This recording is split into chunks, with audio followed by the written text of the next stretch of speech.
Assalamualaikum warahmatullahi wabarakatuh. Kembali lagi di Yupi 1511. Kali ini kontennya agak beda. Aku bakal kasih tips. Nah, gimana sih cara milih hobi bekas itu biar kalau ibaratnya pemula nyari itu nggak bakal ketipu gitu loh. Apalagi kalau yang mau nyari R3. Wah, bakal tak buka-bukaan ini. Sebelumnya klik dulu tombol subscribe dan nyalakan lonceng notifikasinya. Tapi sorry kalau suaranya banyak noise-nya atau banyak kendaraan lewat. Aku nggak bawa mic audio, jadi tonton aja sampai selesai. Oke. Pertama, memilih mobil bekas, yaitu pastikan Anda nyari dari berbagai sumber. Bisa dari forum Facebook, bisa dari OLX, bisa dari situs-situs akun lain. Biar apa? Biar dapat harga perbandingan gitu loh. Nggak terpaku pada satu situs satu iklan aja. Bisa dikompar-komparkan. Nomor kedua, sesuaikan budget dan siapkan budget lebih. Dalam arti gini, mobil bekas itu mesti ada PR. Nggak mungkin mobil itu nggak ada PR. Ya namanya bekas pasti ada aja part yang kita beli selang beberapa bulan pasti minta diganti, itu pasti ada. Ya berarti kalau budgetnya 100, carilah mobil yang kisaran 90-an aja. Nggak usah maksa. Tetap ada dana safety buat jaga-jaga, itu harus ada. Nomor 3, kalau sekiranya nggak pede akan ngecek sendiri, bisa menggunakan jasa inspektor. Banyak sekarang jasa inspektor. Soalnya nggak semua penjual mobil second itu jujur gitu loh. Bilangnya bagus, ternyata sampai sana dicek nggak bagus, mengecewain. Bilang bagus, dibawa sampai rumah seminggu ada aja masalahnya. Oke ya, kita bongkar ya. Ini aku pakai mobil saya sendiri. Apa-apanya aku ngomong jujur, terbuka, dan belak-belakan. Oke. Hal yang pertama dilakukan ngecek mobil adalah perut Anda pastikan kenyang. Serius. Ngecek dengan kondisi perut lapar itu nggak konsen, nggak fokus gitu, nggak enak. Lebih baik sebelum ngecek Anda makan dulu. Nomor kedua, ngecek mobil itu baiknya di tempat terbuka. Jangan waktu malam.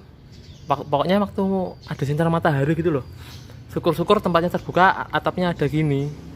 Soalnya kadang-kadang kalau terlalu kebuka kepanasan gitu di tempat terbuka yang ada mataharinya, itu cat-cat yang sudah kayak disepet-sepet itu nggak kelihatan. Kalau di tempat-tempat gini, di tempat-tempat yang teduh, di bawah atap tapi terbuka, itu enak, bisa kelihatan. Pengecekan dibagi menjadi 3. Yang pertama itu eksterior atau yang luar, yang kedua interior dalam, yang ketiga itu mesin dan kaki. Ini aku bahas yang eksterior dulu ya. Eksterior itu biasanya apa? Yang dicek pertama kali itu catnya dempulan po enggak, bekas ketokan po enggak. Itu bisa dilihat dari sininya. Dari nat-natnya sambungan ini itu bisa dilihat rapat apa enggak gitu. Cekin aja keseluruhan sambungan-sambungan kayak gini. Kalau enggak rapat, pasti pernah nubruk sesuatu atau kena sesuatu yang mengakibatkan enggak rapat lagi gitu loh. Nah, kasih contoh aja. Ini punya aku ini rapat yo. Belakang rapat, nggak pernah ada insiden di sini. Ini rapat. Oke. Tapi yang sebelah sini dulu pernah nyerempet. Duh, ini nggak rapat. Berarti kalau gini dia pernah kena insiden di sininya. Nah gitu.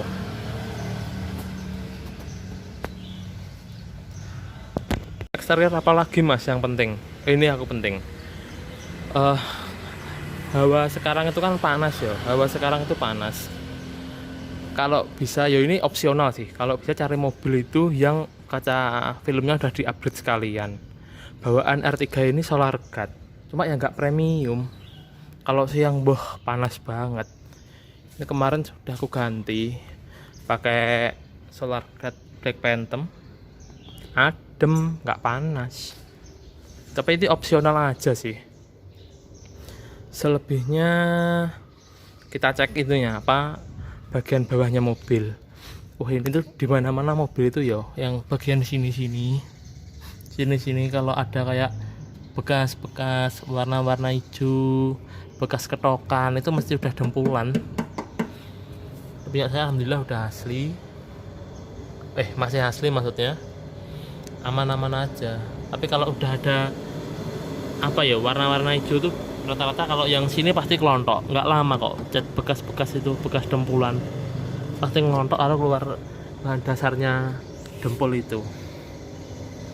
Ini kalau ngecek lagi yang suante banget, pokoknya izin dulu sama yang apa punya mobil. Pak ini saya ngeceknya suante loh Pak ya, terus dibuka semuanya. Tujuannya ya kenapa? Banyak tempat-tempat selip-selip itu kadang-kadang udah diisi karat gitu loh. Tak kasih tahu ya kayak punyaku. Andai kan besok ada yang mau cari R3, ini dicek loh. Ini yang atas ini udah mulai karat. Iya kan? Ini dicekin yang pojok-pojokan karet ini. Ini enggak, masih bersih.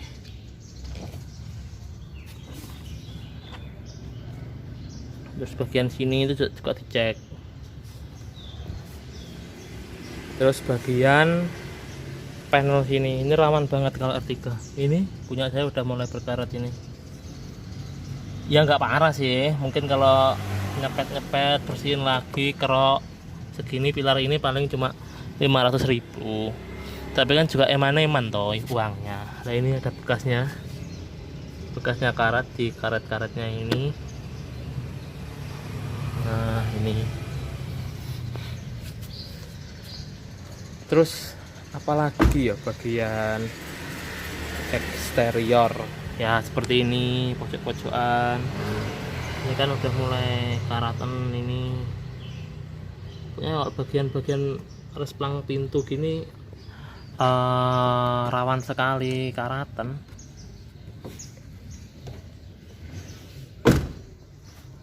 Terus dilihat juga ini nggak kalah penting, lampu ini masih bening apa enggak, retak-retak apa enggak. Soalnya kalau benerin nyalon lampu itu juga mahal lur. Ini juga dicek semua.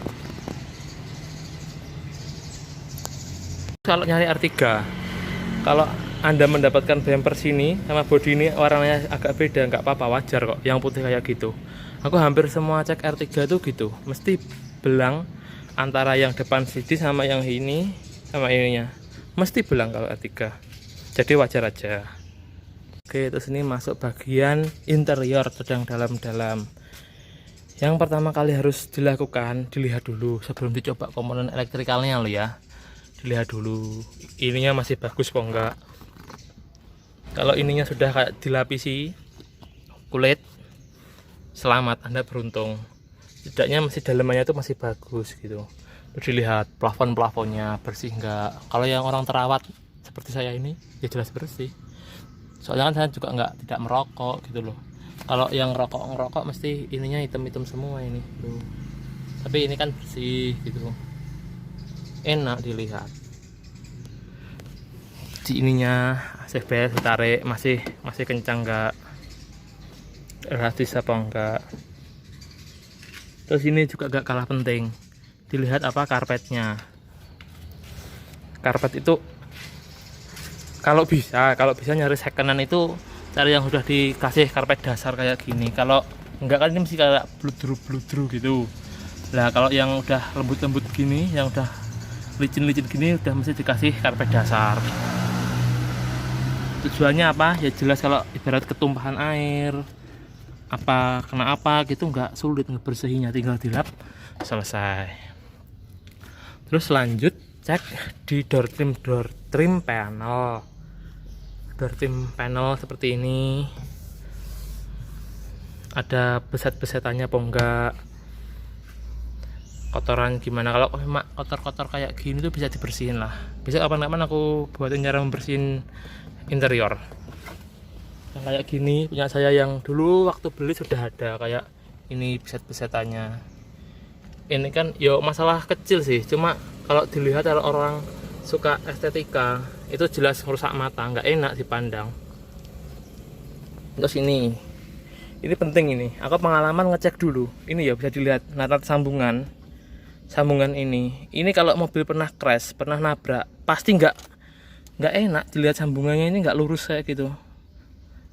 Agak keluar gitu. Ini kan enak dilihat, masih rapet gitu. Kalau udah pernah nabrak jelas ini tuh nggak kenceng, nggak bakoh gitu bahasa Jawanya. Terus syukur-syukur nyari yang depannya udah dikasih apa ya, karpet buat atas dashboard. Soalnya apa, kadang-kadang kalau jalan, kalau pas matahari panas banget itu kan reflektor dari sini nembus ke sini dah. Sini tuh warnanya malah hitam, malah abu-abu gitu. Nyari yang udah ada apanya, karpetnya. Walaupun beri murah sih, di Tokped paling cuma 150-an. Coba kalau andaikan sudah dapat, itu ya alhamdulillah. Terus ini gak kalah penting, orang nggak sadar kalau bahwa audio itu kalau gantian copotan ori itu yo ada yang suka ada yang tidak. Kalau saya gini, kalau mending cari yang ori aja, kalau ada cari yang ori. Soalnya kenapa, ini kalau R3 lo ya, R3 dikasih audio biasa, ini aku sebut aja Nvidia ini biasa bener, fiturnya banyak, bisa Bluetooth, bisa kamera mundur juga. Cuma suaranya nggak ngalahin audio asli bawaan, kecuali kalau mau di-upgrade yang sekitar 3 juta ke atas jelas bagus. Cuma aku kalau bisa mending, kalau ibaratnya kita nyari suara, mending nyari audio yang asli aja. Ini poin nggak kalah penting, setir karena udah kilometernya agak banyak, pasti gini, kulit jeruknya udah mulai mengelupas. Ini bisa dilihat kok, mobil itu sering dipakai apa enggak bisa dilihat dari sini. Kalau rata-rata yang jarang dipakai atau yang yang masih sering gitu, masih jarang dipakai, masih bagus. Walaupun kecuali dari awal ini dikuliti loh ya. Ini soalnya dari awal ini nggak dikuliti. Kalau kan dikuliti dari awal, pasti nggak bakal kayak gini. Beli aja sekarang banyak kok di online. Sarung setir yang didondomi gitu loh, hasilnya rapi, murah, dan jangka panjang buat itu juga bagus gitu. Terus soal memilih kaki-kaki ya, kaki-kaki pertama aku sorotin soal velg. Kalau bisa cari velg itu yang ori. Ini velg udah aku ganti pakai punyanya XX4 yang baru, enak, tampilannya lebih padat, lebih catching gitu, dilihat enak. Cuma rasanya nggak ngalahin velg ori beneran. Dirasakan lebih lebih agak keras gitu, enak velg bawaan. Walaupun kalau tarikan di tol, secara ini velgnya ring 16, kalau velg asli R3 itu ring 15. Jadi sebisa mungkin cari yang asli aja. Walaupun ibaratnya kalau nyari yang udah dapet variasi juga bagus aja sih. Ini aku kasih tahu caranya milih ban yang masih bagus. Ban produksi itu bisa dilihat dari pakai yang belakang aja. Ini aku kasih contoh ya. Kalau untuk menilai ban itu masih baru apa enggak, bagus apa enggak, ini bisa dilihat dari ininya. Ini tulisannya kan 2X0821. Ini tuh berarti tahunnya 2021, minggunya minggu ke-8. Ada kan sebulan itu berarti 4 minggu, berarti kalau 8 berarti keluaran bulan kedua tahun 2021. Cari aja ban yang semakin muda tahunnya, jadi itu ya kemungkinan masih bagusnya itu semakin besar gitu loh. Oke, jangan lupa ya pas nyari ban harus lihat ininya dulu, selain HDA-nya ini yang masih tebal apa enggak gitu. Oke, lanjut bagian mesin. Terus ini bagian mesin, bisa kita lihat penampakan sementara mesinku kotor. Besok insya Allah aku bikinin konten membersihkan mesin yang biar kinclong dengan tangan sendiri ya. Tunggu aja caranya. Ini yang pertama yang dilihat dari mesin adalah radiator. Radiatornya masih kurang, ini masih di tahap yang bagus. Yang kedua aki, karena ganti aki itu guys minimal 1 juta. Dilihat kondisinya itu masih biru nggak, kalau biru masih bagus. Terus ada kebocoran oli enggak,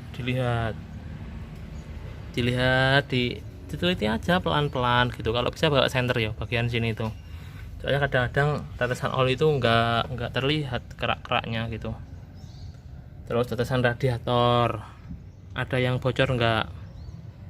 Kalau bocor tuh kayak gini loh, dulu itu kemarin sudah pernah agak netes, cuma udah ditutup, makanya tetap ada bekas-bekas keraknya itu. Selain itu kita juga bisa kolong dari bawah, ada yang luka bekas nabrak enggak, kebentur enggak gitu. Soalnya aku juga pernah lihat yang bagian mesin ini, bagian atas mesin ini yang udah las-lasan. Tak tanyain pernah nabrak batu gitu, ya jangan bos, nyari yang normal aja, pasti banyak kok mobil yang bagus itu. Jadi kolong dilihat sehat enggak bagian bawah mesinnya. Oke, next bisa dilihat juga dari kita hidupkan mesin dulu.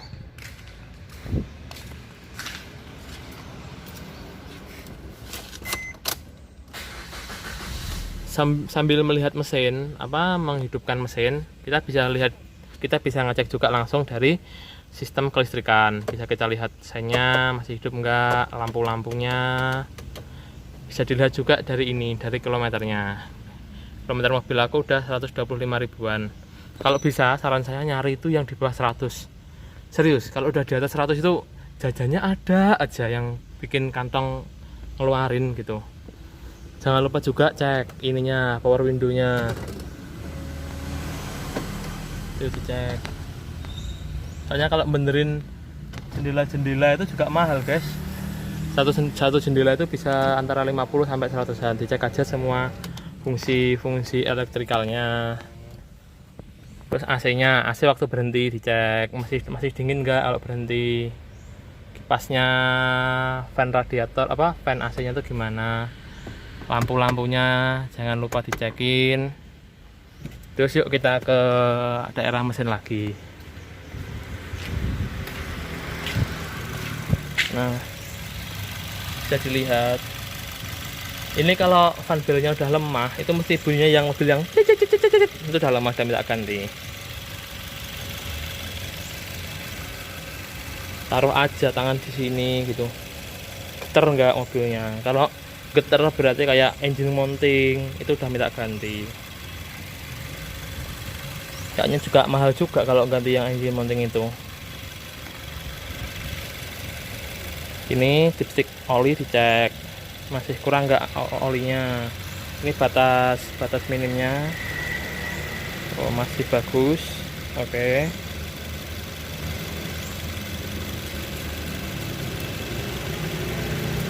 Kita masukin lagi. Atau gampangnya mudah ya. Kalau melihat mesin ini masih enak apa enggak, kalian ke belakang gini.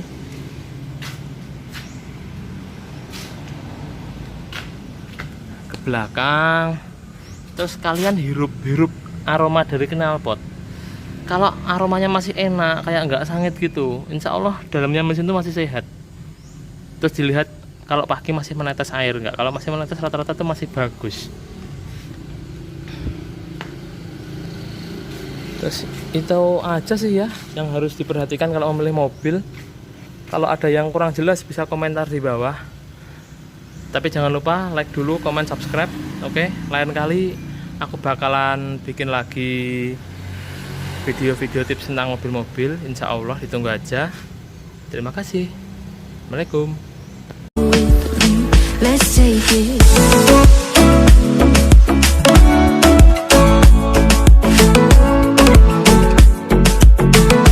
Kapan yo bisa beli mobil baru kayak gini yang masih ada plastiknya. Allahumma sholli ala Muhammad wa ala ali Muhammad. Moga-moga suatu saat kita dapat beli. Ciao.